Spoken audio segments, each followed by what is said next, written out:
Welcome to the Atomic Impact Podcast. I'm your host, Jason Osborn, and on this podcast, we interview successful business owners for them to share atomic, impactful lessons that they've learned throughout the course of their business and share them with us so we can learn as well. As always, this show is sponsored by the LinkedIn Reverse Podcast Method, the new way to close deals that doesn't rely on any of the old traditional methods that everyone hates. We use this method to book 26 qualified leads and sales calls in 10 days without any ad spend, outreach, or endless social media posting. To find out more, direct message me on LinkedIn to have a chat. That's Jason A. Osborne, and the link to that will be in the show notes below. On today's show, our special guest is Tom Farrugia. He's the owner of two companies, OS Teams, which focuses on outsourcing to the Philippines, and also Data AI, where they build and enrich speech data sets that train the latest voice AI model. So, Tom, welcome to the show today. I want to start off with asking you the first question that I always love to ask, which is this. If you were somehow to travel back in time to when you started your very first business, what's the number one piece of advice that you would give yourself? Mm. Yeah. Hi, Jason, and appreciate you having me on your podcast. So the first advice, I would probably say find someone to go into business with as a business partner, because I'll generally tell people that you can, if you want to go fast, go alone. If you want to go far, go together.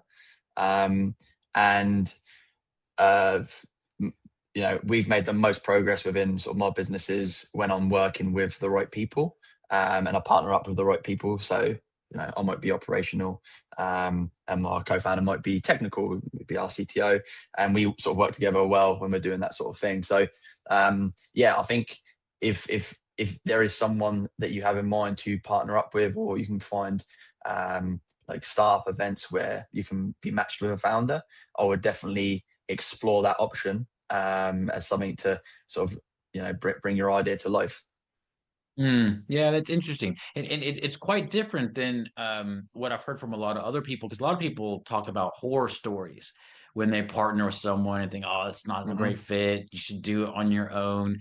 And I don't think there's necessarily a right or wrong way to do that. But I'd love to hear a little bit more around your experience with that, because I'm sure there are probably people that are looking maybe to partner. It may not be an equal 50-50 split, but they're looking to bring on someone that has a skill set or a strength that they know they don't Hmm. have.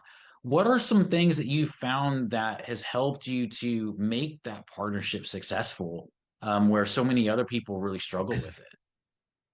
It's a very important point. Like, and I suppose uh, the way that I've done it previously is, I would start the business, get, the idea, sort of move in, test the idea, and then bring in the right person. Sort of once it needs more uplift. Like, we needed a data scientist to join our team, and my co-founder, he's a data scientist and stuff, and he really helped our processes come on. The way that we particularly communicate, or we to move forward on the relationship, is communication. So a lot of people are very stuck in their ways. They don't like to be told that they're wrong, and they're not willing to learn. We have a pretty open relationship where, if something, we don't like something about what's just happened, or the way they've just acted, or something like that, or they didn't like the way that we treated a certain situation, we basically call them out on it. But just have you can't just call someone out on it because you're going to annoy them. So you need to have a thing called like thoughtful disagreement. So you need to say, I didn't like the way that you handled that situation, and this is why. And then they need to listen to you, and then they can come back to you and say, well, this is why I thought it was right. And then you're having this thoughtful disagreement. And then the beautiful thing about that is that, if one of you is wrong, at least you find out, and then you can grow over it, and then grow together, and that's it. But I think a lot of founders are sort of stuck in their ways, and I am the leader of the company, and they're not willing to change, and learn, and they don't like criticism. Mm. Wow. Well, first of all, I think that's a very mature way to handle business and someone that can be very secure in themselves, but be able to learn. I don't think a lot of people maybe at that level in life to be able to do that. What you've hit on are some incredible points that I think stop businesses from growing, whether or not they have a co-founder or a partner in their business anyway, Mhm. Yeah, yeah. which is really key. I'd like to ask you one other question around that because I think it's really important for people is when you are the founder, I get that you have the vision, you've got the drive, this is the direction you want to take the business. But whether you've got a business partner or just team members within the team, what have you, and you've kind of answered this already in some ways, but I'd love to hear your thoughts around this. What's some advice for people, particularly as they're growing and their business is growing and they're bringing in people and maybe even people smarter than them, which they should be Mm, doing? yeah. What are some things that they can start putting in place to calm the ego, or if they have a particular direction, but their team can see actually there's a better way, or let's do it differently. How's the collaboration opportunity work alongside the openness of communication, the willingness to take correction and input and stuff like that? Mm. For your team and for your co-founder, whoever it is, and it could even relate to like personal relationships or whatever.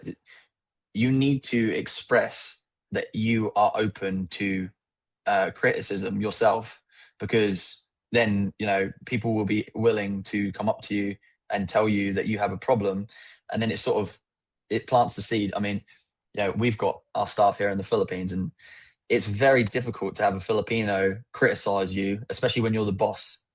So we're always working with our team to say, like, the best ideas win. But if you have the best idea and you don't share it because you're worried about like how someone's going to reply, it stunts the growth of the company. And just really trying to explain that we're all here for one thing, and it's to make a success of this company or this venture that we're doing. And that's what we're here for. People are there for obviously earning salaries and stuff, but it depends on who you hire as well, and where you're at within your business. But yeah, you're all there for the same reason, and it's really to keep something growing and moving forward. So yeah, I think if you can express that, be open to criticism yourself, and express that to the people that you want these relationships with, that's the best way that you can start. Weekly stand-up meetings and daily stand-up meetings, depending on what it is that you're doing, if it's required, are also really helpful. They're just quick meetings where you're what's working, what's not working, what needs to change and stuff, and Yeah. just take it from there. Yeah, yeah. I definitely agree with all of that. And I think the key as well is that just saying you're open to criticism is only about 10% of it, isn't it? Is that when you are presented with criticism, you Mm, actually take it and apply it and change it, because absolutely. they'll very quickly learn, okay, you say it, but you don't actually mean it, which is, Exactly. yeah, yeah. Yeah, and that is a very difficult part. And I suppose, like, if you going back to like co-founders, if you don't have the right co-founder that's willing to do that, that is where your startup's going to fail, because you both need to have that mindset. I would recommend to any founder a book called Principles by Ray Dalio, Okay. and that's where I learned about this method. And I treat that book, I carry it around with me everywhere now, and it's like I read it always, always, always. And there's that it teaches you sort of how to deal with these, and how to teach it to your team and stuff. And yeah. I love that. It's such a great way that you've positioned that, and again, I think very mature leadership as well. We need more of that in life as well as businesses for sure.